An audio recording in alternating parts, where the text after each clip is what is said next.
আসসালামু আলাইকুম সম্মানিত প্রিয় দর্শক। হইল আশপাশ পরিবেশ এখানো জরুরি ভিত্তিতে এখনই বাসা বাড়ি করার উপযোগী ৫% জায়গা জরুরি ভিত্তিতে বিক্রয় করা হবে। হইল বাড়ির জায়গাটা ও চতুর্দিকে একটা গোল একটা প্লট হইল ফাঁকা রাস্তার সাথে লাগাই।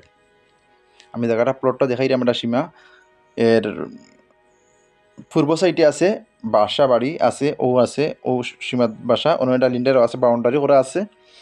বাউন্ডারি সীমা আপনারা একবারে গোল করিয়া পার্টিশন নিতে পারবা, একবারে ও পাহাড় উটোর সাথে লাগাই।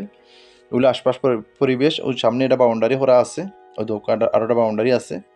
মেইন রোডটো দিয়ে আমি যাইরাম, এর পাশে আছে একটা মসজিদ। আর লোকেশনও খুব সুন্দর একটা লোকেশন হল সিলেট 39 নম্বর ওয়ার্ড সিটি কর্পোরেশন। সিলেট 39 নম্বর ওয়ার্ড সিটি কর্পোরেশনের ভিতরে পড়ছে জায়গাটা, আবাসিক এলাকা। এটার হয় সাফুর। জায়গার পরিমাণ ফার্স্ট সিমিল তো আমি কইছো, ওগুলো আশপাশ পরিবেশ দৌকা বাসা বাড়ি আছে। আর এখানে চতুর্দিকে একটা পয়েন্ট আছে মসজিদ দোকানটা, তো সুদা সামনে আমার মসজিদ। এখানে সামনে মসজিদ, যাতায়াতের অবস্থা বালা ঘরে ফাঁকার উঠে আপনার মসজিদে দিতেও পারবা। খুব সুন্দর একটা প্লট, দামও 3.5 লক্ষ টাকা আলোচনা সাপেক্ষ। আসসালামু আলাইকুম।